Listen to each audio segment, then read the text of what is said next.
মধুর ব্রজ রসে তোমরা ডুবে থাকো না। রাধে, হ্যাঁ, গোপনে করো গোপী সাধনা, সাধনা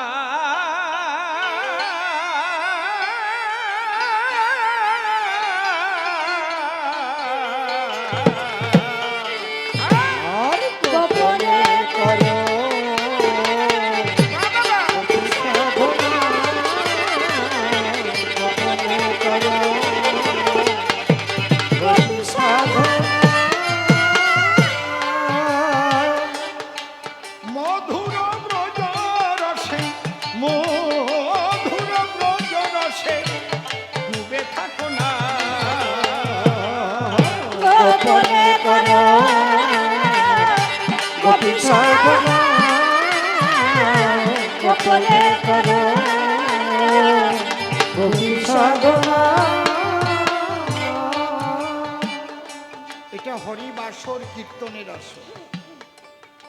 যদিও কবি গান হচ্ছে, তার মধ্যে দিয়ে কৃষ্ণ কথা এবং একদম পরিশুদ্ধ কৃষ্ণ কথা। এই গানের মধ্যে দিয়ে আপনারা বুঝতে পারবেন মধুর ব্রজ ধামে পঞ্চপ্রেমে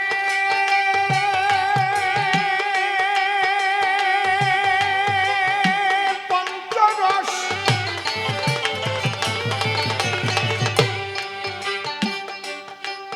মধুর ব্রজ ধামে পঞ্চপ্রেমে পঞ্চরস মাধুর্য কান্তা রসে মদন মোহন হলেন বশ। তোমরা চাও যদি প্রেম ধন ধরো শ্রী রাধা চরণ। তোমরা চাও যদি রানী প্রেম ধরো শ্রী রাধার চরণ। তোমরা চাও যদি প্রেম ধন প্রেম ধন চাও যদি প্রেম ধন ধরো শ্রী রাধা চরণ। চাও যদি প্রেম ধরো শ্রী রাধার চরণ। রাধা প্রেম ডুরি দিয়ে, রাধা প্রেম ডুরি দিয়ে তারে বাঁধনা। গোপনে করো গোপী সাধনা, গোপনে করো গোপী সাধনা।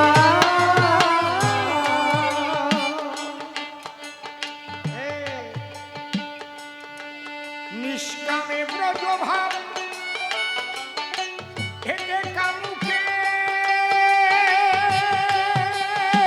হয় মরণ।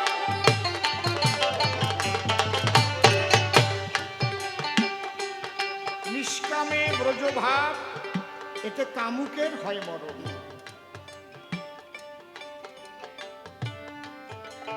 তাহলে রাধারানী তো বৃন্দাবনে ছিলেন, আপনি কি করে রাধা প্রেম পাবেন? বলুন কি করে পাবেন? প্রতিটি আত্মাই রাধা ভাবে বিভাবিত হতে পারে। এই তত্ত্বটা আপনাকে কে দেবে? শ্রীগুরু। এই জন্যে আমাদের সাধুর বাজারে একটা কথা আছে, দীক্ষা গুরু কৃষ্ণ আমার, শিক্ষা গুরু রাই। বৃন্দাবনের ভজন তত্ত্ব যাহার কাছে পাই, ঊর্ধ্বলিঙ্গ ঊর্ধ্বজনে ঊর্ধ্বরতি হয়, ঊর্ধ্ব না হইলে জীবে যাবে জমালে। পুরুষের লিঙ্গ হয় মস্তকের মণি, তাহা দিয়া খেলা করেন সেই দেব পদ্মজনী। সাধকের স্থান হয় বৃহৎ বৃন্দাবন, শ্রীরাধিকা হয় তাহার প্রেমের মহাজন। তাহলে তাহলে এই তত্ত্বটা আপনি কার কাছে পাবেন? তত্ত্বটা আপনাকে শ্রীগুরু দেবে, যাকে বলে শিক্ষাগুরু। শিক্ষাগুরুর কাছে আপনি পাবেন। ছোট, তবে তিনি যেন প্রেমিক গুরু হন, কামুক গুরু হলে কিন্তু হবে না। রাধাকৃষ্ণ প্রেম, রাধাকৃষ্ণ কাম নয়। জীব থাকে কামের ঘরে, আর রাধাকৃষ্ণ প্রেম করে, যার জন্য মন্দিরে মন্দিরে পৃথিবী ভরে তাদের পূজা হয়। এমনি না, নিষ্কামে ব্রজ ভাব এতে কামুকের হয় মরণ। জয় রাধে, জয় রাধে,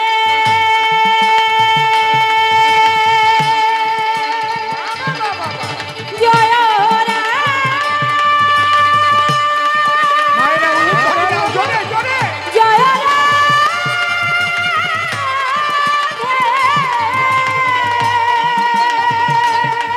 জয় রাধে,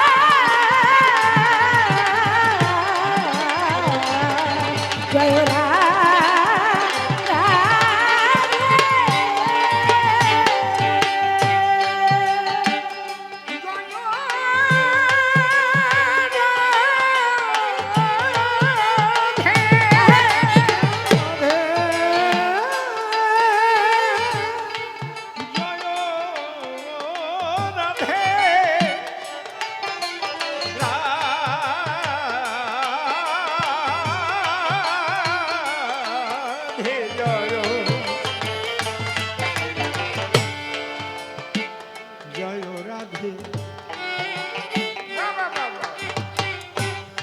নিষ্কামে ব্রজ ভাব এতে কামুকের হয় মরণ।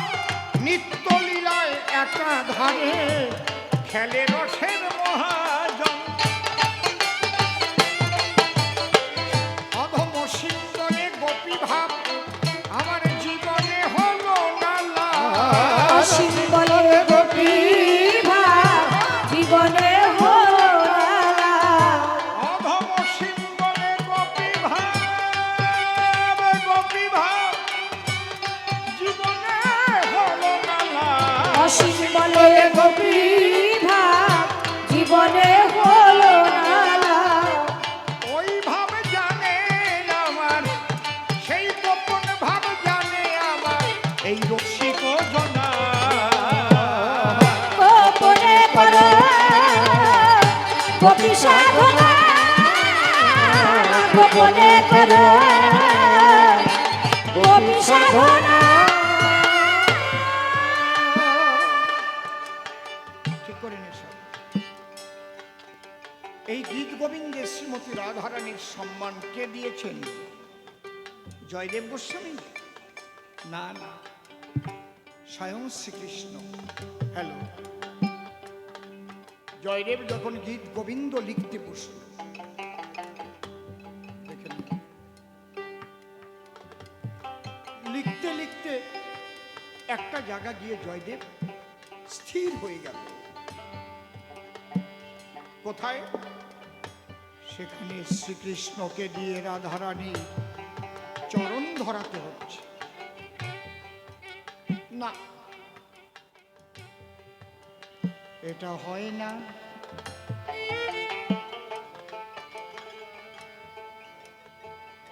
এটা হয়, এ আমি লিখতে পারবো না। যিনি বিশ্বপিতা ভগবান সর্বশক্তিমান, তিনি একটা নারীর চরণ ধরবেন কেন? বন্ধ করে স্নান করতে গেলেন। কোথায়? অজয় নদীর পাড়ে। চিন্তিত হয়ে জয়দেব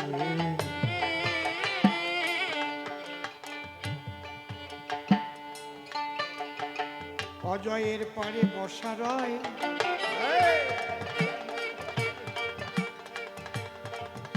এইভাবে কি করে রাধার পায়ে ধরানো যায়?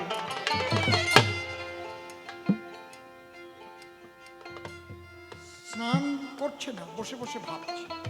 দেখবেন কোনো দুশ্চিন্তা ভিতরে থাকলে আপনি পায়খানায় ঢুকবেন, পায়খানা থেকে বেরোতে আপনার অনেক সময় কেটে যাবে। পায়খানা হয়ে গেছে কিন্তু চিন্তাই করছেন ভিতরে।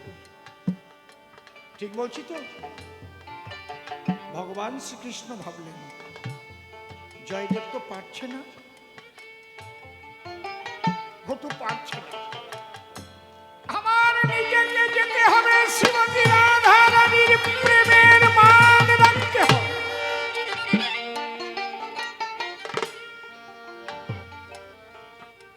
স্বয়ং ভগবান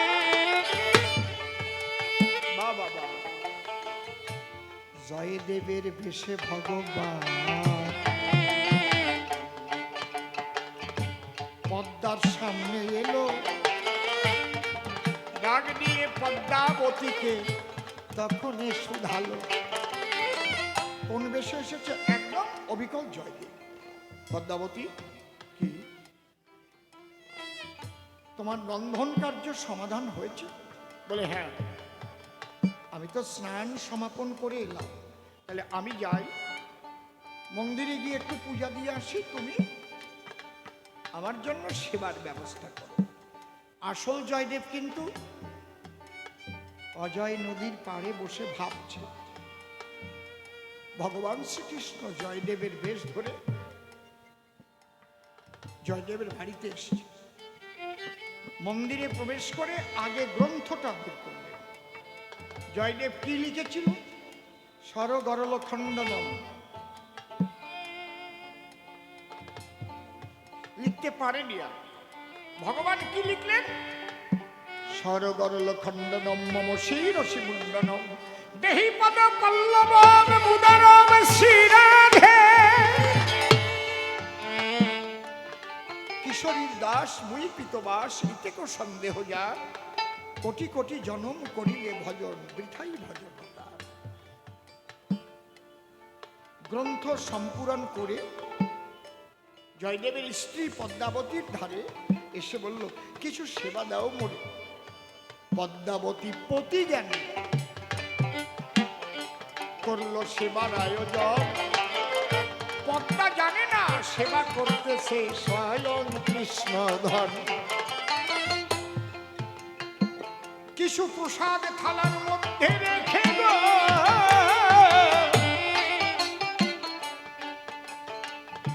কৃষ্ণ বলে, পদ্মাবতী তুমি এবার করো গ্রহণ, আমি একটু বিশ্রাম করি, এই তো আমার মন।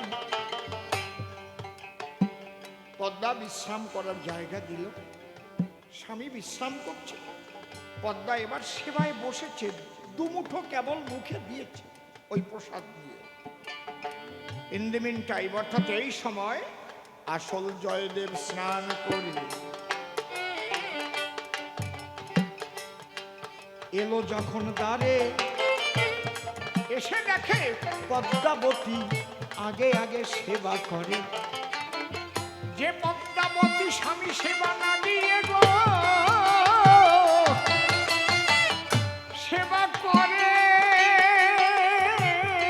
না কখন, সেবা করতে দেখে জয়দেবের ভারাক্রান্ত মন।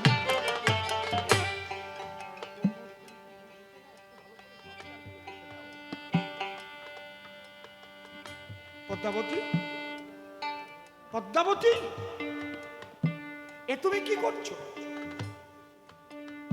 সারা জীবনে কোনদিন আমাকে সেবা না দিয়ে তুমি সেবা করনি,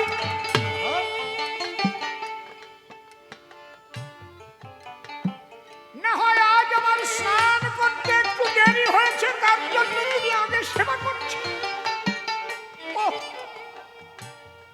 পদ্মাবতী স্তম্ভিতা হয়ে বসে আছে।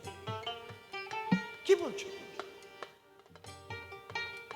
তুমি তো এই মাত্র সেবা কার্য সমাধান করে বিশ্রামে গেলে, প্রথমে এলে, প্রথমে এসে তুমি গ্রন্থ মন্দিরে গেলে, গোবিন্দের পূজা সেরে তারপরে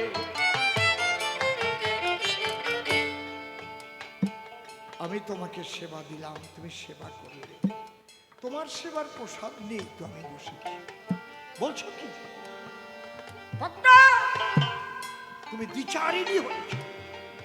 না না না না না প্রভু, তুমি এমন কথা বলো না। আমি আমার স্বামীকে সেবা দিয়েছি। জয়দেব বলছে, দেখি একটু মন্দিরে যাও। মন্দিরে গিয়ে জয়দেব দেখিবারে পায় পুষ্পবৃষ্টি হয়েছে। দেখিতেছে সেটাই কি গোবিন্দের চরণ চিহ্ন গো, ধ্বজ বজ্রাং কুশ চিহ্ন তাতে রয়। ধীরে ধীরে জয়দেব যখন গ্রন্থের মন্দিরে যায়, গিয়ে দেখছে একই গ্রন্থ খুলে দেখে কি সরগরল খণ্ডনম মম শির শিবন্দনম দেহি পদপল্লবম উদরম শ্রীরাধে। আমি যেটা লিখতে পারিনি, স্বয়ং ভগবান নিজে এসে ভালোবেসে আজ শ্রীমতী রাধা রানীর সম্মান দিয়েছে। একবার রাধা কৃষ্ণ প্রেমানন্দে হরি হরি বল। হরি বল, হরি বল।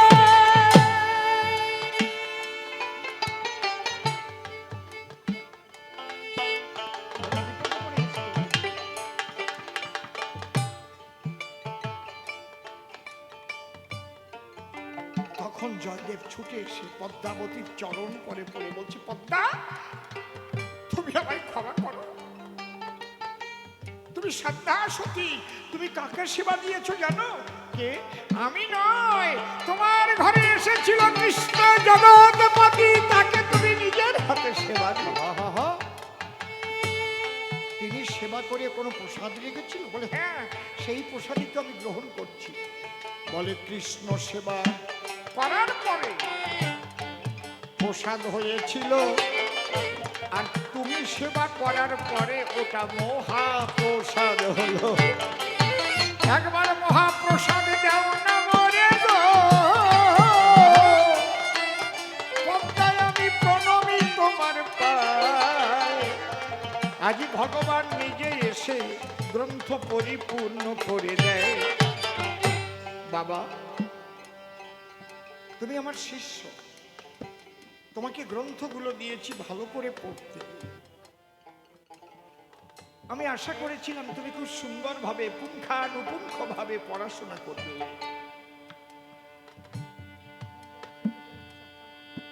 কিন্তু তুমি যে এমন করে পড়বে আমি কখনো ভাবতে পারি। ভালো করে তুমি একটু পড়ে দেখো। কে বলেছে? জয়দেব রাধাকে বড় করে লিখেছে, স্বয়ং ভগবান শ্রীকৃষ্ণ রাধা রানীর সম্মান দিয়েছে। তার একটাই কারণ, যদি তোমরা কৃষ্ণকে পেতে চাও, রাধা প্রেমানুগা হয়ে ভজনে যাও।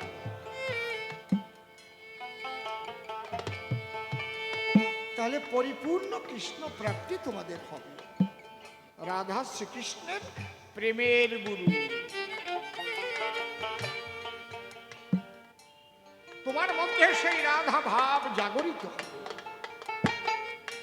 অন্যান্য অভিলাষিতা শূন্য জ্ঞান কর্মদানাবৃতং আনুকূল্যেন কৃষ্ণানুশীলন ভক্তির উত্তম। এই জন্য লিখেছে আত্মাতুরাধিকাশ্চৈব ত্বয়ৈব রমণতস আত্মারাম স্থিত প্রাজ্ঞ প্রচ্যতে গুরুবাদী। সেই শ্রী গুরুর কৃপায় তুমিও তত্ত্বজ্ঞ হয়ে তোমার আত্মায় রাধা প্রেম রস নির্যাসে পরিপূর্ণ করে তুমিও প্রাণ গোবিন্দকে পরিপূর্ণভাবে পেতে পারো। ইহাই হচ্ছে এই গ্রন্থের মূল কথা। কিন্তু আত্মসুখের হেতু কিছু করলে তাকে রাধা প্রেম বলে না। আমার সন্তান হচ্ছে না, কান্নাকাটি করলাম, গোবিন্দ একটা সন্তান দিও, এটা রাধা প্রেম নয়। আমার আত্মসুখের জন্য চাইছি, আমার ব্যবসাটা যেন ভালো হয়। নো নেভার, আমি কিচ্ছু চাই না, আমি তোমাকে চাই, তাও আমার সুখের জন্য নয়, আমি সেবা দেব প্রভু তোমার সুখের জন্য, আমি তোমার সেবা করব। জয় রাধে। এত সোজা?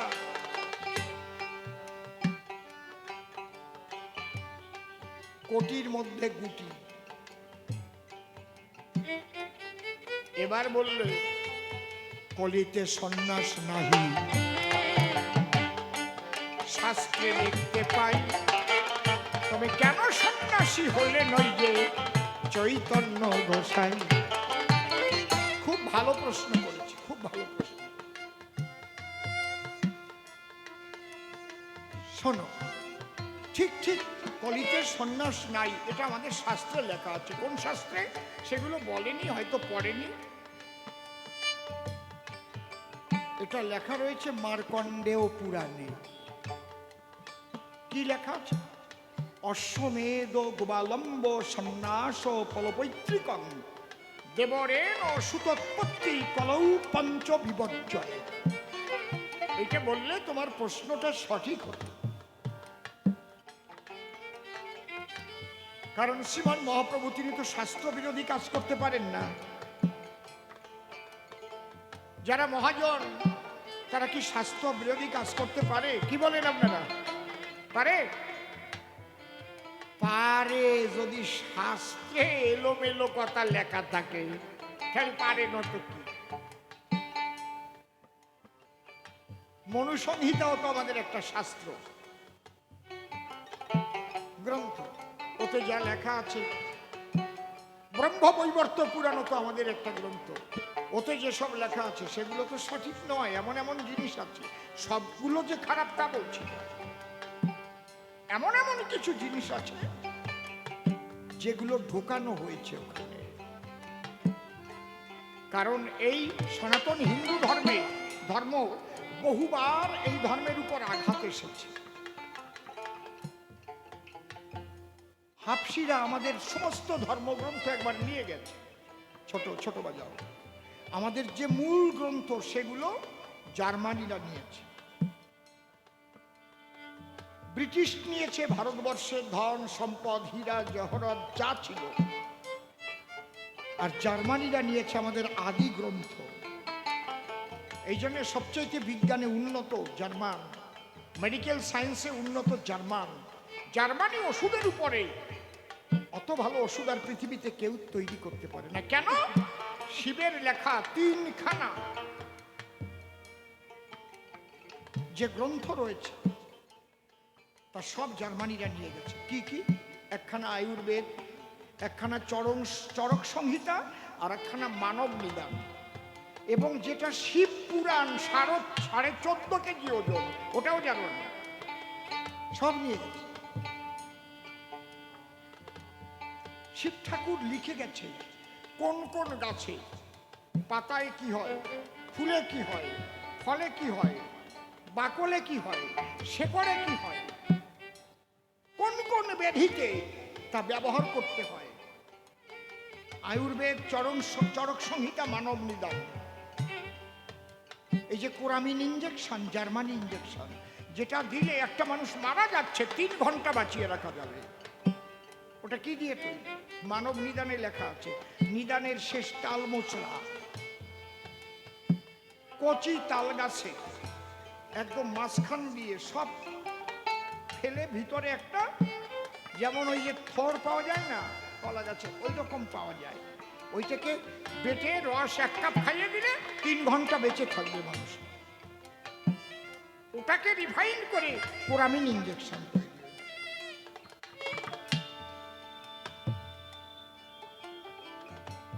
সর্বশেষে সনাতন ধর্মের উপর আঘাত এনেছে হোসেন শাহের ছেলে মনসুর আলী। সমস্ত গ্রন্থকে নিয়ে আটকে দিয়েছিল এবং লোভী ব্রাহ্মণদের নিয়ে এমন ভাবে লিপিবদ্ধ করেছে, এত আজে বাজে কথা ঢুকিয়েছে যাতে হিন্দুরা পড়লেই যেন ওই গ্রন্থের উপর তাদের ঘৃণা হয়। আর সেইগুলো একজন কীর্তনিয়া ওইগুলো টেনে টেনে আসরে আসরে বলে। জানি না উনি সনাতন ধর্মের একজন বান্ধব না শত্রু, আমি তার নামটা উচ্চারণ করি না। আমাকে একটা বাড়িতে থাকতে দিয়েছে, ওই বাড়িতে পায়খানা বাথরুম আছে না। আমি এখন কি ওই জায়গার পায়খানা তুলবো নাকি শুধু? আবার যে দোতলার উপরে ঠাকুর ঘরখানা রয়েছে সেটা চোখে পড়ে না দিন কানা।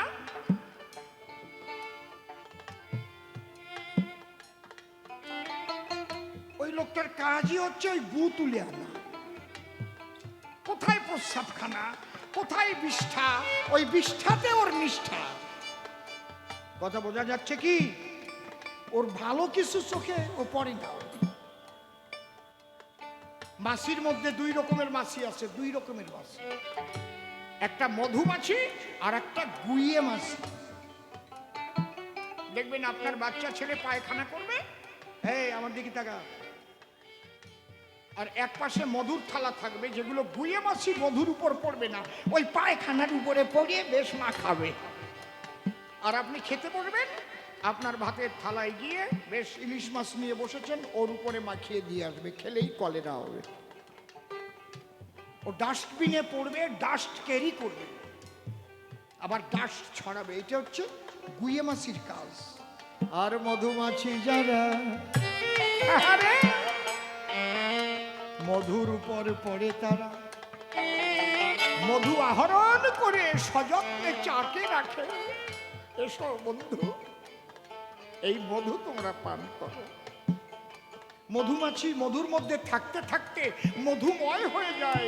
এই জন্য যারা চাক কাটে, যদি ভুলক্রমে মধুর সঙ্গে একটা পোকাও খেয়ে ফেলে, কোনোদিন কলেরা হয় না, কেন মাছিটাও মধুময় হয়ে গেছে।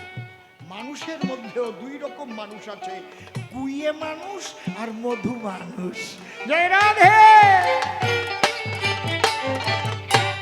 ওই গুইয়ে মানুষগুলোর কাজ হচ্ছে ভালোটুকু বসবে না, মধুর মধ্যে বসবে না, শাস্ত্রে কোথায় গু আছে সেই গু কালেকশন করে ছড়ায় বেড়াবে। না, গু খাও তোমরা, গু খাও।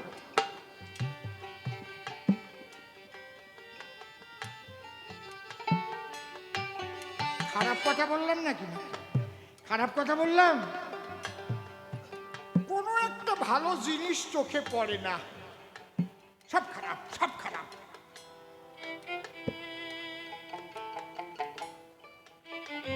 আমি অবাক হয়ে যাই, তারা আবার হরিবাসরে দাঁড়িয়ে সেগুলো আলোচনা করে। তুমি যদি সনাতন ধর্মের বান্ধব হও, শুধু নেগেটিভ না, পজিটিভ ছবি তুলে দেখাও, এটা না, এটা হবে প্রকৃত ধর্ম। এটা তোমরা সবাই প্রেম সে বলো একবার প্রেমানন্দ হরিবল, হরিবল, হরিবল। এই সনাতন ধর্মের ধারক বাহক হচ্ছে আর্য ঋষিরা, কিন্তু পরবর্তীতে সেই ঋষি পুত্ররা তারা কি করেছে? সাধন ভজন শূন্য হয়ে শুধু পৈতাধারী ব্রাহ্মণ হয়েছে, ভিতরে সেই 9টা গুণ নেই। তাদের দিয়ে মনসুর আলী ওইগুলোকে ঢুকিয়েছে বিজ্ঞাপনগুলো। কারণ সনাতন ধর্মের কোন শাস্ত্রের পাতায় দেখাতে পারবেন না যে জন্ম অনুপাতে 4টি বর্ণ হবে লেখা আছে। একদম আদি শাস্ত্রে কি লেখা? জন্মেন জায়তে শূদ্র, জন্ম মাত্র সবাই শূদ্র। শূদ্র মানে আলাদা কোনো জাতি না, অজ্ঞান। ও যে ব্রাহ্মণের ঘরে জন্ম লয়, জন্ম মাত্র সেও শূদ্র। কথা বোঝা গেল কি? জন্মেন জায়তে শূদ্র সংস্কার দ্বিজোচ্যতে, 10বিধ সংস্কারের দ্বারাই তার দ্বিজন্ম প্রাপ্ত হয়। বেদ পাঠেত ভবেদ বিপ্র, বেদ পাঠ করতে গেলে সর্ববেদাঙ্গ না জানলে বেদ পাঠ করা যায় না। উচ্চারণ ভুল হলে দেশের ক্ষতি হবে, দশের ক্ষতি হবে। তাহলে বেদ পাঠ করতে যে জানে, সর্ববেদাঙ্গে যার অধিকার, সে বিপ্র। আর ব্রহ্ম জানাতি সব্রাহ্ম। তাহলে ব্রাহ্মণের কটা গুণ থাকে? একটা টিপে ধরিস কেন? কিরম শোনা যায় তা বুঝিস না? কোন ধরিস? কতদিন বলবো?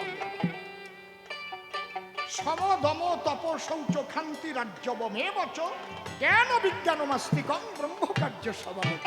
এই 9টা গুণ যদি কোনো মুচির ছেলেরও থাকে, সেই ব্রাহ্মণ। হরি হরি বল, হরি হরি বল।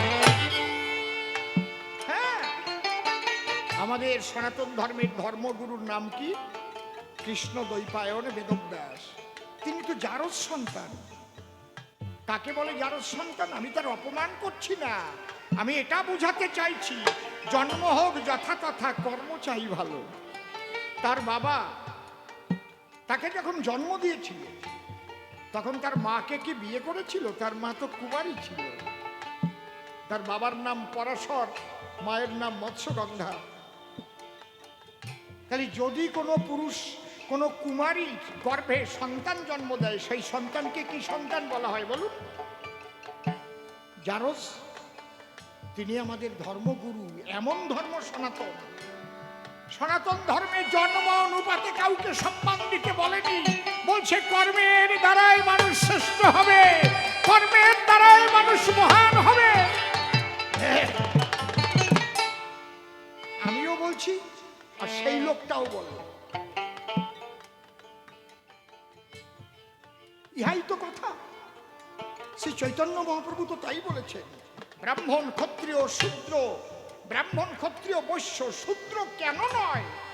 যে কৃষ্ণ তত্ত্ববেত্তা সেই বৈষ্ণব হয়, সেই গুরু হয়। সেই শ্রী চৈতন্যকেও লোকটা ছাড়ে নাই। কি সব বাজে বাজে কথা বলে। ওই রকম একটা সুন্দরী বউ, নগদ বিয়ে করা বউ ফেলে একটু জগৎ জীবের জন্য যাও তো হরিনাম বিতরণ করতে। কেমন পারো তুমি বুঝবো? গিয়ে দেখেছো? আর যে বউটি ঘরে ছিল বিষ্ণুপ্রিয়া, সে আর কোনোদিন তাকাতো না, শুধু বলতো ভজ গৌরাঙ্গ, কহ গৌরাঙ্গ, লহ গৌরাঙ্গের নাম। যে জনা গৌরাঙ্গ ভাবে, সে হয় আমার প্রাণ। এই নাম করতো, আর এক একটা চাল ধরে ধরে রাখতো। সারাদিন যে কয়েকটা চাল হতো, তাই জ্বালাইয়ে মহাপ্রভুর ভোগ দিয়ে তাই সেবা করে জীবন ধারণ করত। আর আমার মহাপ্রভু জীবের কল্যাণের জন্য হরিনাম বিতরণ করতে বেরিয়েছে। আমার মহাপ্রভু কেউ ছাড়েনি। কি সব বাজে বাজে কথা বলে।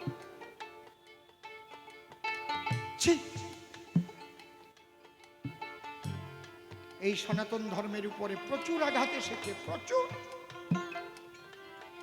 এটা আপনাদের বুঝতে হবে। এর মধ্যে প্রচুর জল ঢুকানো আছে এই সাহিত্যের মধ্যে, ধর্মীয় সাহিত্যের মধ্যে।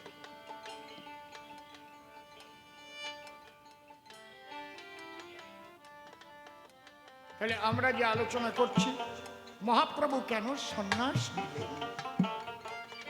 কলিতে সন্ন্যাস নাই, ঠিক, কিন্তু বিশেষ বিশেষ মানুষ জগতের বিশেষ বিশেষ কল্যাণের জন্য যদি বিশেষ বিশেষ কর্ম করে, তাহাই স্বতঃসিদ্ধ। শাস্ত্র বিরুদ্ধ হলেও তাই সঠিক, তা যদি জগতের কল্যাণের জন্য হয়। বোঝা যাচ্ছে আমার কথাটা? আপনি পিতৃ শ্রাদ্ধ করতে বসেছেন,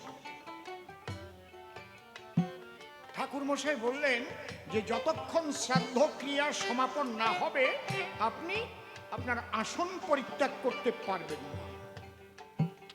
বাহ্যক্রিয়া যা আছে সব করে বসুন। আপনি শ্রাদ্ধের মন্ত্র উচ্চারণ করছেন, হঠাৎ পাশে আপনার একটা 2 বছরের ছেলে, কাঠের উনুন ছিল, মা ভাত রান্না করে হাঁড়ি নিয়ে গেছে চলে, ওখানে গিয়ে হঠাৎ পড়ে গিয়ে চিৎকার করছে, বাবা! আপনি কি ওই আসনে বসে থাকবেন, না দৌড়ে গিয়ে ছেলেটাকে তুলবেন? কি করবেন বলুন? বলুন বলুন, কি করবেন? ছেলেকে উদ্ধার করবেন, রাইট?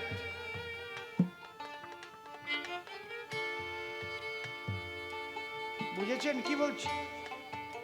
বিশেষ বিশেষ মানুষ করিতে জগতের কল্যাণ, বিশেষ কারণে বিশেষ কর্ম তারা করে সমাধান। তাহলে বিশেষ কারণটা কি মহাপ্রভু, এটা আমাদের জানতে হবে। ঠিক ওই টাইমটা খুব ভালো করে লক্ষ্য করুন, ওই টাইমটায় মায়াবাদী সন্ন্যাসীদের একটা বিরাট প্রতাপ, এবং তাদের ডেরা ছিল কাশীতে,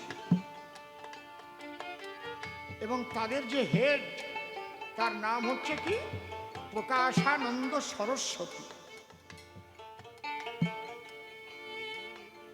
তারা আবার সন্ন্যাস না নিলে কোনো গৃহীর সঙ্গে কোনো তত্ত্ব আলোচনায় বসে না, তারা গৃহীকে ঘৃণা করে। কিন্তু ওই লোকটা যে একটা মায়ের গর্ভে জন্ম নিয়ে তারপরে সন্ন্যাস নিয়ে চলে গেছে, সে লোকটার ওই বোধটা হয় নাই। দুঃখের বিষয়, বর্তমান ভেগধারী বৈষ্ণবদের মধ্যেও আমি সেই জিনিসটা দেখতে পাই। তারা সংসারীদের ঘৃণা করে, সংসারীর হাতে খায় না, আবার সংসারীর চাল ডাল তরি তরকারি টাকা পয়সা না হলেও হয় না। ঠিক বললাম না বেঠিক বললাম? আপনি শুয়ে দিলে খাবে না, তাহলে আমার বাড়ির চাল, আমার বাড়ির ডাল, আমার বাড়ির তরি তরকারি, কত মুসলমান ভাইরা তো তরকারি তৈরি করেছে, জমিতে ওগুলো তো কিনে এনে দিয়েছি, তুমি তো তা খাচ্ছ, আর আমার হাতে তুমি খাবে না, আমার রান্না খাবে না। ওইগুলোকে কোনোদিন বাড়িতেই উঠাবেন না, যে আপনাকে ঘৃণা করে। যারা গৃহীদের ঘৃণা করে, বুঝতে পারছেন কি বলছি? হ্যাঁ, আপনাকে পরিশুদ্ধভাবে রান্না করে তাকে দিতে হবে। সে যদি বলে আমি নিরামিষ আহার করি, প্রয়োজনে আপনার আমিষ সমস্ত কিছুকে, পাত্রগুলোকে বর্জন করতে হবে। কথা বুঝলাম? বুঝতে পেরেছি তো? সুন্দর করে মেজে ঘষে আপনি সুন্দর করে পবিত্র হয়ে রান্না করে দিলে কেন সেবা করবে না বলেন? কিন্তু ওদের কথাই হচ্ছে ওরা অন্য কারো রান্না সেবা করবে না। সঙ্গে দুই একজন থাকে, ওদের শাখাও নাই, সিঁদুরও নাই, আবার ইন্দুরের কাজ বন্ধ হয় নাই, বাড়ি এক কায়দারে।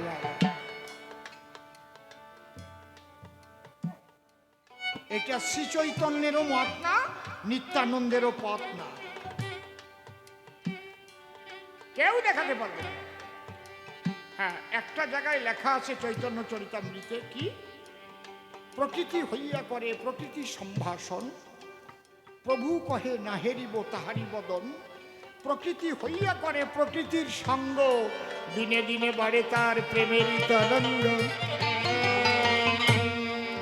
তোমার পুরুষ দেহে প্রকৃতির স্বভাব আনতে হবে, অত সোজা।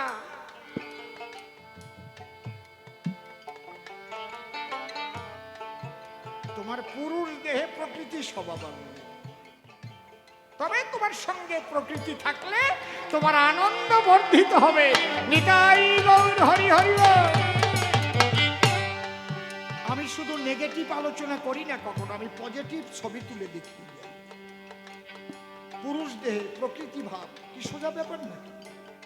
এক পুরুষ আর আমরা সব প্রকৃতি, এক পুরুষ আর আমরা সব প্রকৃতি। তাহলে দুটো নারী যদি এক বিছানায় শুয়ে থাকে গলাগলি করে, মানুষ কি দেখে কোনো সন্দেহ করে? কিন্তু যখনই একটা যুবক আর একটা যুবতী শুয়ে থাকবে, কিরে কারা কারা ওখানে, এ তো ঠিক না? কায়দা আছে। তাহলে যেদিন তুমি প্রকৃতি হতে পারবে, সেদিন তুমি প্রকৃতি সহায় নিয়ে থাকবে, কোনো ভয় নাই।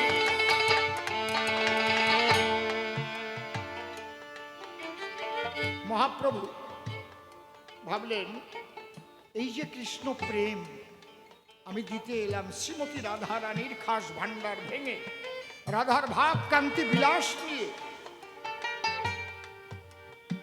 আমি যে প্রেম দিতে এলাম এটা হচ্ছে বেদাতীত, বেদের বিধির অতীত।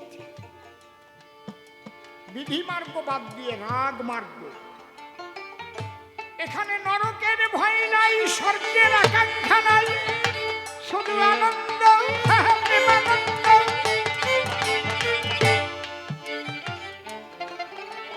রাধা কৃষ্ণ প্রেমকে অনেকে অনেকভাবে ব্যাখ্যা করে, এমন ভাবে যেন কেউ ব্যাখ্যা না করে যে প্রেমটাকে বিকৃত করে দেখানো হয়। আস্তে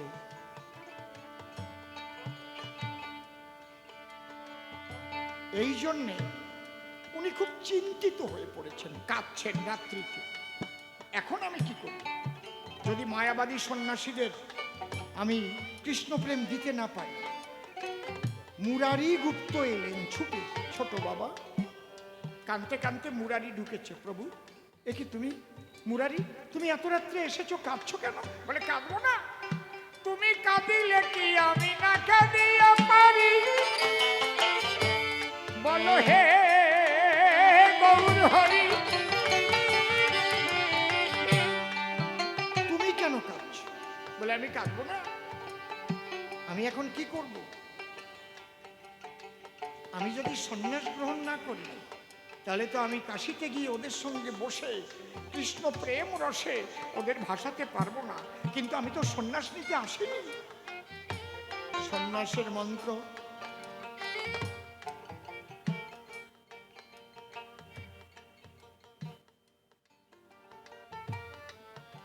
তখন মুরারি গুপ্ত বলল, প্রভু তুমি তো জগতের কল্যাণের জন্য যাচ্ছ। ও প্রভু, যখন কোনো আসামি ধরে, বড় খুনি আসামি, তখন যারা প্রশাসন বিভাগে থাকে তারা অনেক সময় পাগল বেশ ধরে না? মিথ্যা মিথ্যা ধরে না, পাগল বেশ ধরে ঘুরে ঘুরে আসামিকে ক্যাপচার করে। তুমি পড়ো না, তাতে কি হয়েছে? বাহ, ঠিক বলেছ। মহাপ্রভু সন্ন্যাস নিলেন, পোশাক পরলেন, কাশী গেলেন। কি উদ্দেশ্যে? মায়াবাদী সন্ন্যাসীদের প্রেম ভক্তি দেবার উদ্দেশ্যে। ছোট্ট ঘটনা বলি, খুব বাড়িয়ে বলতে পারবো না, সময় কম।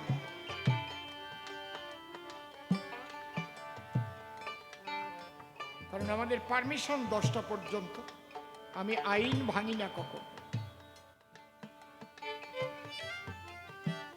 মহাপ্রভু, ওই মায়াবাদী সন্ন্যাসীরা কৃষ্ণকে ভগবান মানে না, রামকে ভগবান মানে না, বলে নন্দঘোষের ছেলে তাকে আবার ভগবান বলে। মহাপ্রভু সন্ন্যাস নিয়ে কাশী গিয়ে কৃষ্ণ নাম করতে আরম্ভ করলেন। হরে কৃষ্ণ হরে কৃষ্ণ কৃষ্ণ কৃষ্ণ হরে হরে হরে রাম হরে রাম রাম রাম হরে হরে। নিতাই গৌর হরি বল, হরি বল। মায়েরা উলুম ধরে যাও জোরে জোরে। কৃষ্ণ কৃষ্ণ হরে হরে রাম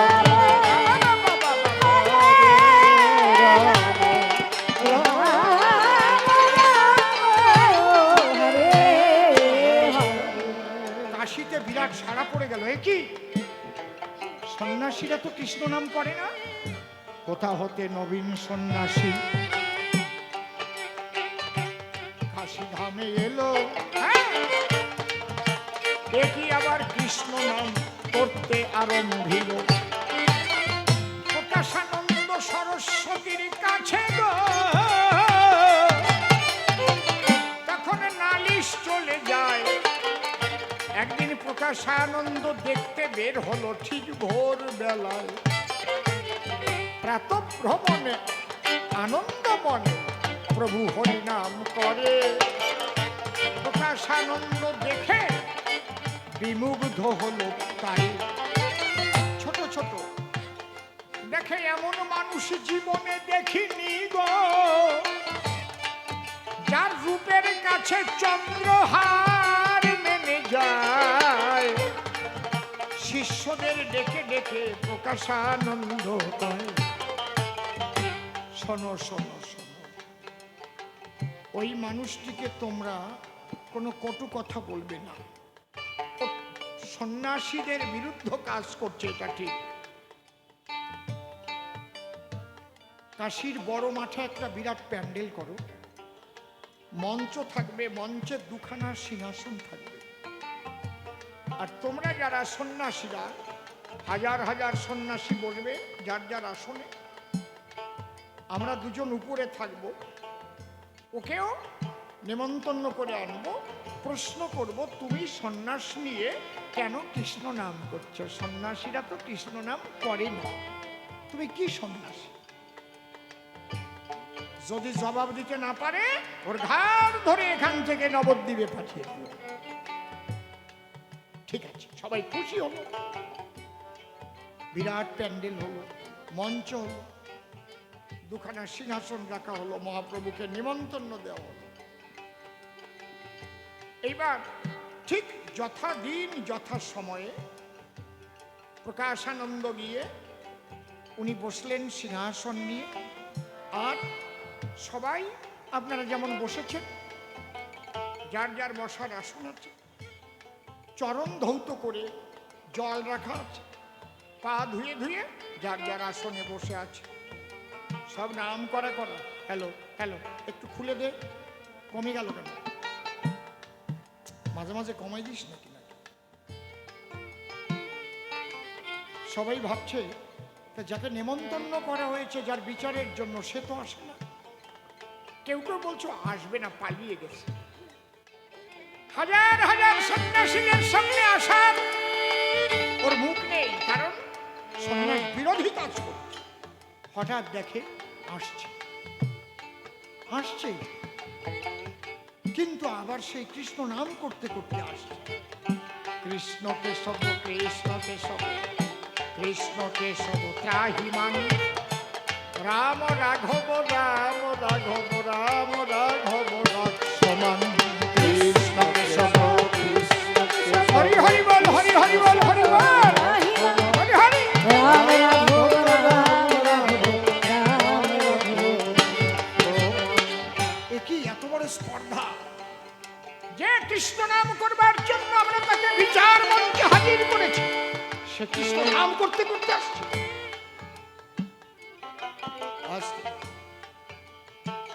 প্রকাশানন্দ বলছে চুপ, শান্ত হও। উনি ইশারা দিয়ে বললেন, সন্ন্যাসী প্রবর ওখান থেকে পাদ প্রক্ষালন করে, অর্থাৎ পাও ধুয়ে আমার পাশে এসে আসন গ্রহণ কর। এই জায়গাটা কায়দা। এই জন্য যখন দেখি না বড় বড় গোসাইরা শুধু দুই পাশে কোলবালিশ নিয়ে হাওয়া খায়, কোনোদিন ধুলায় গড়ালো না, এসি ঘর, বড় লোক শিষ্য ছাড়া যায় না, 10 টাকা দিয়ে প্রণাম করলে তার দিকে ফিরে চায় না, 500 টাকা দিলে তখন টেনে নেয় কোলে, তোর মতো শিষ্য হয় না। আসে না? খারাপ কথা বলছি না, আসে তো। দেখেন এবার মহাপ্রভু কি বললো, কি করলো। যখন প্রকাশানন্দ ইশারা দিয়েছে ওখান থেকে পা ধুয়ে উপরে এসে, মহাপ্রভু কি করলেন? আমার দুটো চোখ দিয়ে জল এসে যায়, এমন প্রেমের মানুষ। উনি পা ধুলেন না, উনি কি করলেন জানেন? সকলের পা ধোয়া জলে কাদা হয়ে গেছিল, হা কৃষ্ণ বলে সবার পা ধোয়া জলে মহাপ্রভু গড়িয়ে গড়াগড়ি দিলেন, গড়িয়ে পড়লেন। হরিবল।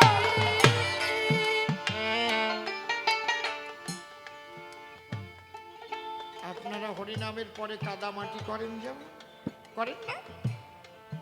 ওই কাদামাটি করছে। সবাই অবাক, এ কি? যাকে আমাদের গুরু, সকলের হেড, তিনি তার পাশে বসাতে চাইছেন সিংহাসনে, আর সেই মানুষটি আমাদের চরণ ধোয়া জলের উপরে আজ গড়াগড়ি দিচ্ছে হরি হরি বল। ত্রিনাদপি শুনিছেন ও তরুণীব সহিষ্ণুনা অমানীন মানদান ও কীর্তনিয়া সদা। ওই জন্যে কথাটা বললাম, যখন ওই জাতীয় গোসাইদের দেখি না, তখন ভাবি ওগুলো গোসাই না কসাই।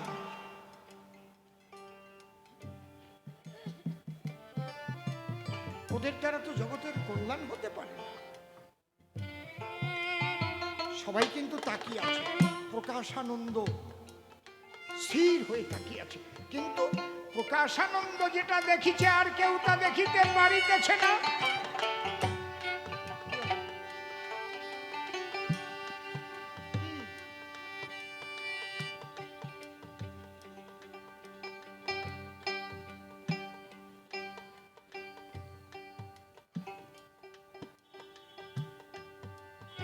প্রকাশানন্দ কি দেখছে?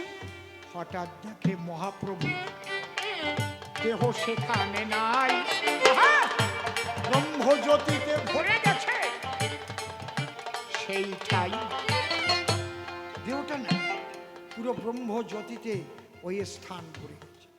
এ কি? যে ব্রহ্মজ্যোতির ধ্যান আমরা করি নিরাকারবাদী, সেই ব্রহ্মজ্যোতি আবার দেখে সেই ব্রহ্ম ধীরে ধীরে এক জায়গায় পুঞ্জীভূত হয়ে হয়ে বিন্দুর মতো হলো। সেই বিন্দুর মাঝখান থেকে রাধা কৃষ্ণ হয়ে তখন দাঁড়ালো। কি? তাহলে সেই পরম ব্রহ্মই রাধা কৃষ্ণ। আবার এবার দেখছি সেই রাধা অঙ্গ গলে যাচ্ছে, রাধা অঙ্গ বিগলিত হয়ে কৃষ্ণ অঙ্গের সঙ্গে মিশে গেল। আবার চৈতন্য মহাপ্রভু হয়ে দাঁড়ালো।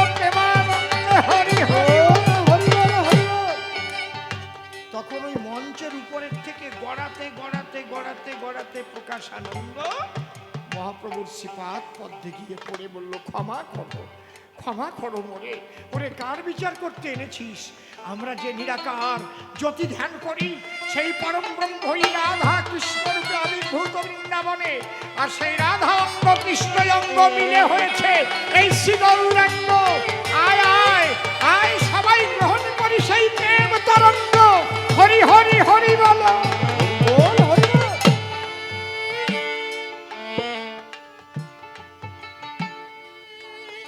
মহাপ্রভু তাকে ধরে কোল দিয়ে বললেন, আজকে থেকে তোমার নামের পরিবর্তন করে দিলাম। তোমার নাম আজ থেকে হলো প্রবোধানন্দ।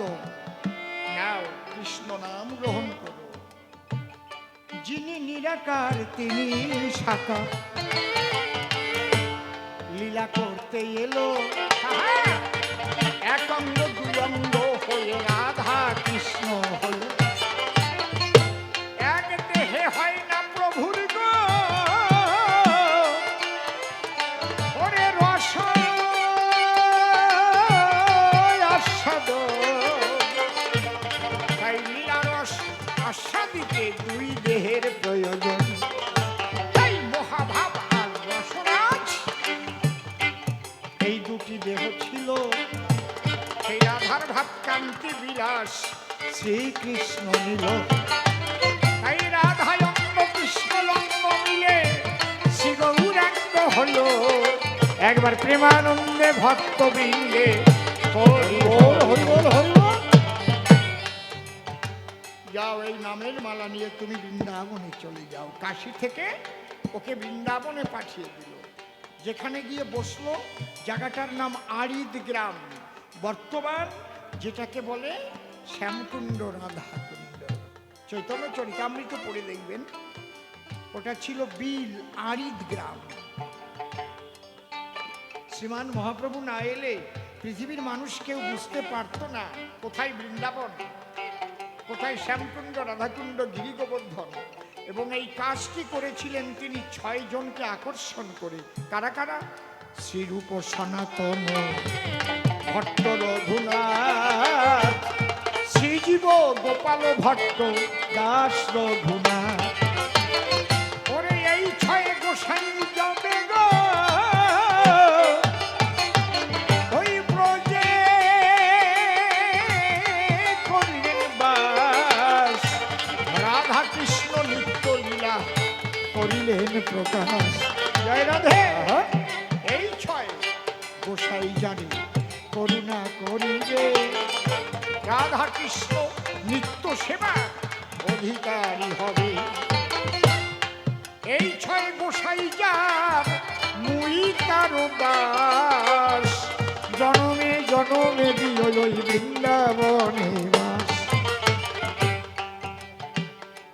তাহলে শ্রীমান মহাপ্রভু সন্ন্যাস নিয়েছিলেন একটাই শুধু কারণ নয়, তিনি ঘরে বসে থাকলে এই প্রেম এইভাবে প্রচার হতো না। পৃথিবীতে আছে যত নগরা বিগ্রাম, সর্বত্র প্রচার হবে একদিন এই হরিনাম। তার মুখের কথা ঠিক কিনা একটু ভেবে দেখবেন সবে, তাই না হলে বিদেশিরা মায়াপুরে এসে কেন হরিনাম গাবে।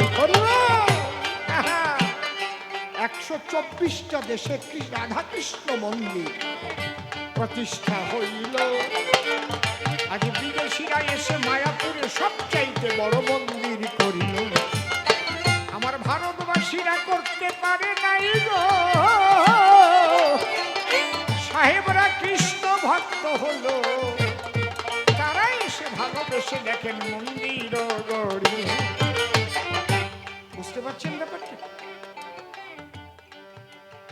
এই জন্যে এই যে ত্যাগ, আমার প্রিয়াজির ত্যাগ এবং মহাপ্রভুর ত্যাগ আমি সম্মান জানাই, শ্রদ্ধা জানাই। বলছে সংসারে বসে নিত্যানন্দ আর সন্ন্যাসী হলেন শ্রীমান মহাপ্রভু। জীব কোনটা গ্রহণ করবে? জীব গার্হস্থ ধর্ম করবে। কলিকালে গার্হস্থ ধর্মের উপরে আর কিছু না, সংসারের মধ্যে দিয়ে ভজন করো সবাই, সংসারে বসে সব হবে তোমার গো, শুধু একটু গতি পাল্টাতে হবে। এই গতি পাল্টানোটা তোমার শ্রী গুরু শিখাবে। আমি একটু একটু বলে দিয়ে যাচ্ছি। স্মরণ, মনন, নিদিধ্যাসন। আপনাকে সংসারে বসেই এটাকে করতে হবে। আগে আপনার মধ্যে বিবেকটাকে জাগাতে হবে যে যা কিছু আমি ভোগ করছি এগুলো আমার কিছু নয়, ঈশ্বরের। আমরা ঈশ্বর বলি, মুসলিমরা আল্লাহ বলে, খ্রিস্টানরা গড বলে। এই নাম হচ্ছে আমরা দিয়েছি, মূলত তার কোনো নাম নাই। একটাই শক্তি আছে, আলাদা আল্লাহ বলেও কিছু নাই, আলাদা গড বলেও কিছু নাই। কাকে বলবো, কাকে বুঝাবো? একটাই পাওয়ার আছে। এই জন্য বিজ্ঞানে তাকে বলছে সুপ্রিম পাওয়ার। একই ইলেকট্রিসিটি, কোনোটায় রড লাইট জ্বলছে, কোনোটায় এই যে কি ফোকাস, এটা সার্চ লাইট, কোনোটায় পাখা চলছে, একই কিন্তু। নাকি ওর জন্যে আলাদা কারেন্ট, পাখার জন্যে আলাদা কারেন্ট, নাকি পাই নাকি? নাকি পাওয়ার হাউস থেকে বন্ধ করে দিলে সব কয়টা বন্ধ হবে? কারে কব? এই নিয়ে গন্ডগোল জগৎ বলে বেরিয়েছে। এ কয় আমার আল্লাহ বড়, ও কয় আমার হরি বড়, ও কয় আমার গড বড়। তোমরা একজনও দেখছো? না দেখে বড় ছোট কও কেন বলো? যেদিন দেখতে পাবা সেদিন দেখবা সব একাকার হয়ে গেছে, আনন্দময়।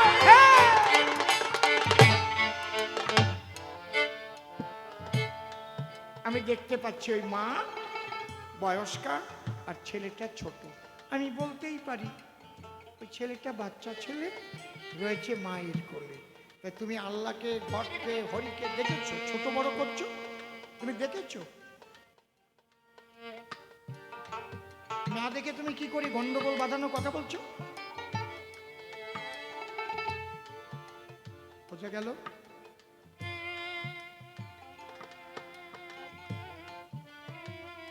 একটাই সত্যি। এই জন্য কৃষ্ণ নাম কে রেখেছিল? কৃষ্ণ নাম রাখিল গর্গ, গর্গ গর্গ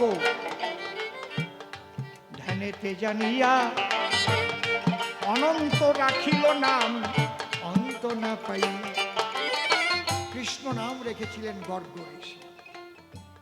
মূলত তার কোনো নাম নেই, নাম আমরা দেই। প্রত্যেকটা নাম অ্যাডজেক্টিভ, গুণবাচক। বুঝতে পারছেন কি বলছি? আমার এই ওড়নাটা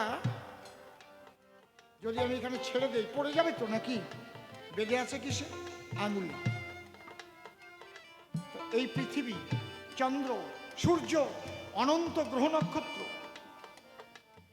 মহাশূন্যে কিন্তু ঘুরছে, পড়ে যায় না কেন? যে শক্তির আকর্ষণ সমস্ত লীলা চলছে, আকর্ষয়তি সকৃষ্ণ, তিনিই কৃষ্ণ, যিনি এই মহাশূন্যের মহালীলা সব আকর্ষণ করে লীলা প্রভাব চালাচ্ছেন। সেই শক্তি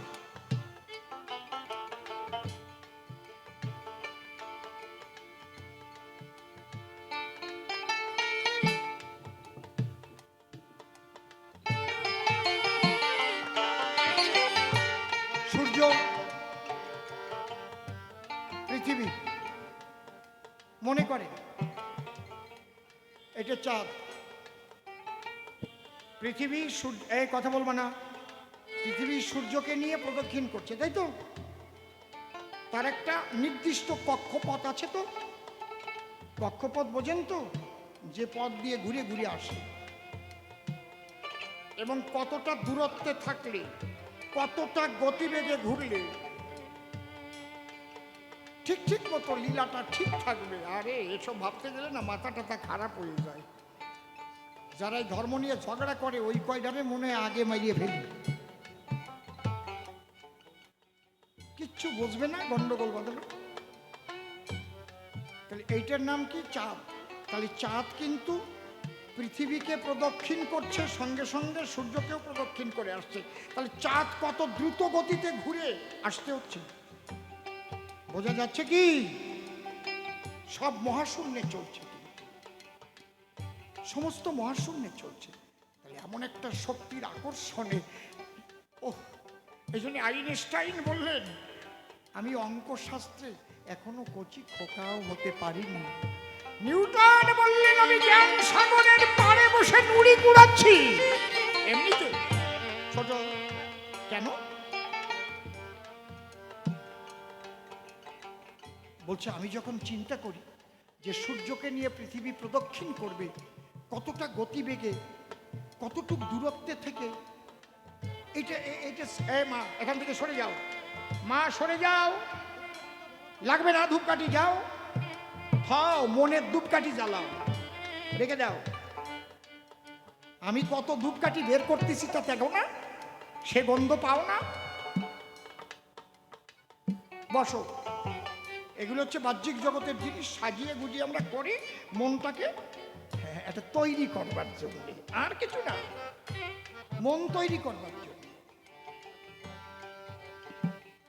মন তৈরি হয়ে গেলে তোমার নামের মালা কোন জায়গায় পড়িয়ে থাকবে তার জ্ঞানও থাকবে না তোমার। হরি বল, ভালো করে শোনো যা বলতেছি। আইনস্টাইন কি বললেন? এইগুলো সেটিং কে করেছে? পৃথিবীকে নিয়ে আবার চাঁদ ঘুরবে, কতটা গতিবেগে ঘুরে আসবে, এগুলো তো আমরা কেউ হিসেব করে অঙ্ক কষে ওখানে ওগুলোকে রাখতে পারিনি। ও মাই গড, সেই মহাশক্তি, তাকে অনুভব করতে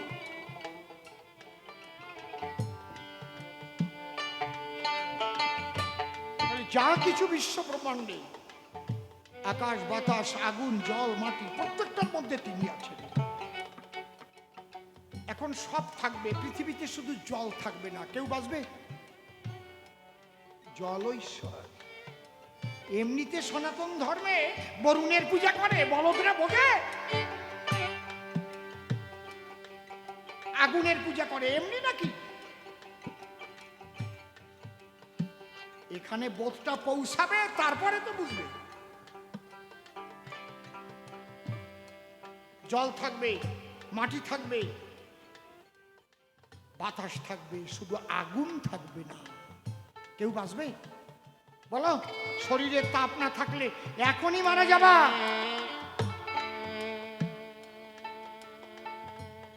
প্রত্যেকটা ঈশ্বরের শক্তি। একটা কৃমি কীটের মধ্যে, বিষ্ঠা পোকার মধ্যে ঈশ্বরের শক্তি আছে বলে নড়ে চড়ে।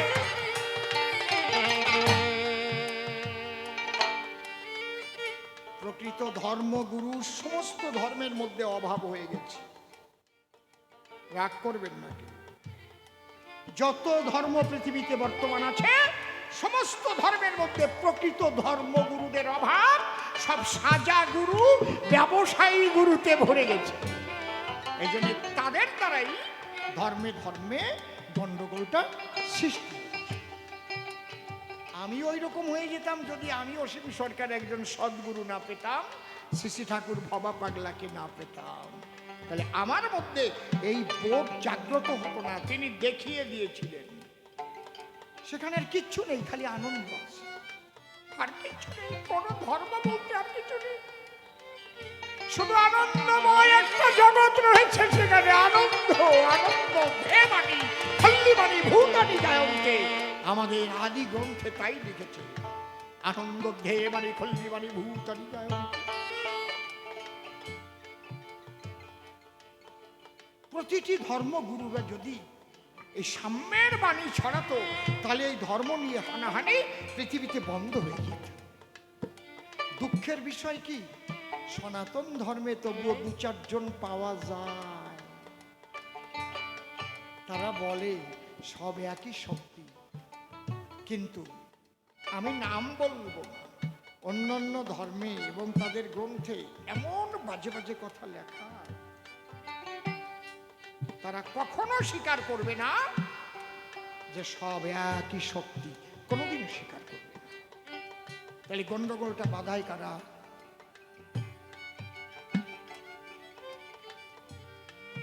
আপনি আমাকে ভালোবাসবেন, আমি আপনাকে ভালোবাসবো, তবে তো ভালোবাসাটা হবে না। আমি একা ভালোবাসবো, আপনি আমাকে বাসবেন না, তাহলে কি হবে? হবে না। তাহলে সংসারে থেকে কিভাবে আপনি সংসার করবেন, সবসময় আপনাকে বুঝতে হবে এ কিছু আমার নয়, তারই সৃষ্টি।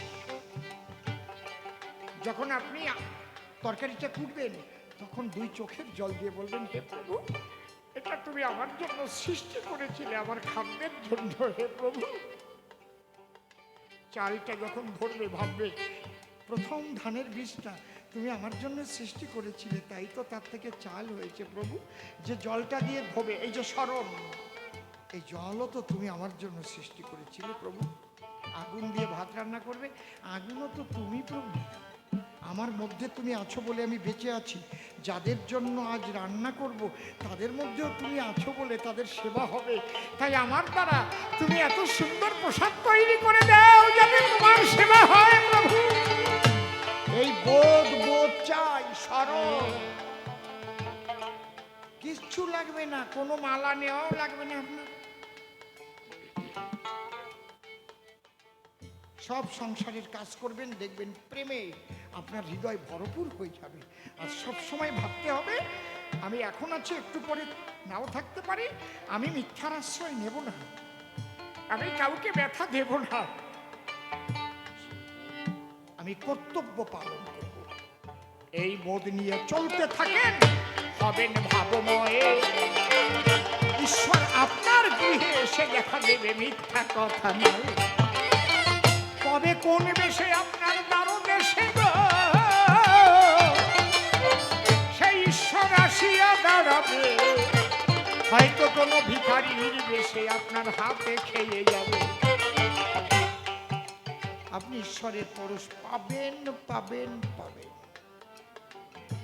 আর যদি শুধু সেজে গুজে মনের মধ্যে শয়তানি থাকে, হবে না রে ভাই।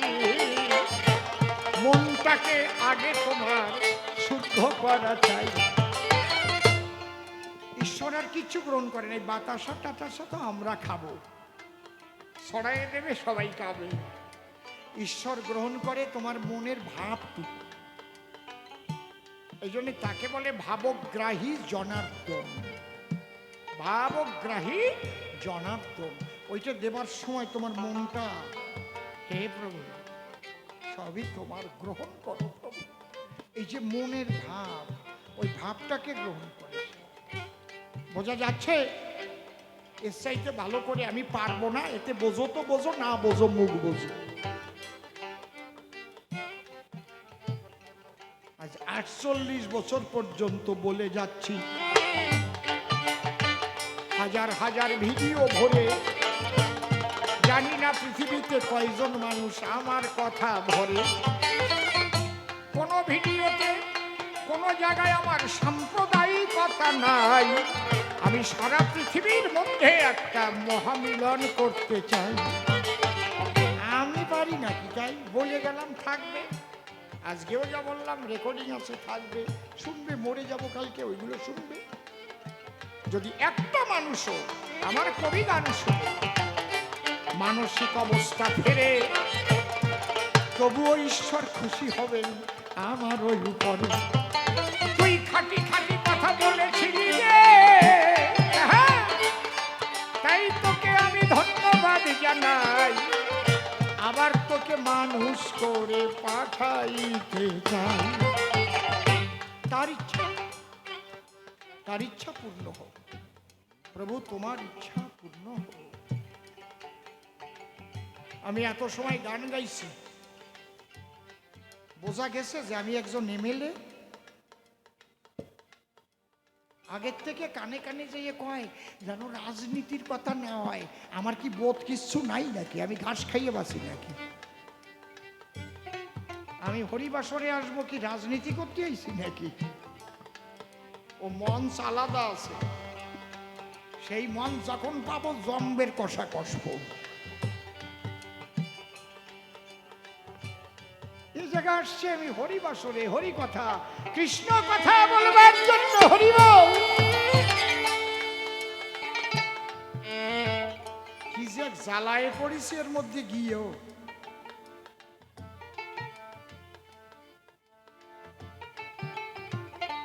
যাক, দেখতে দেখতে 10টার বেশি ঘড়িতে বেজে যায়।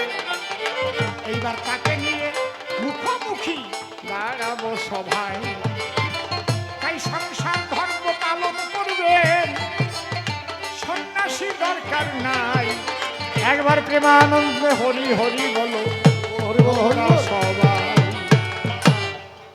যমুনে এই কি তুমি সেই যমুনে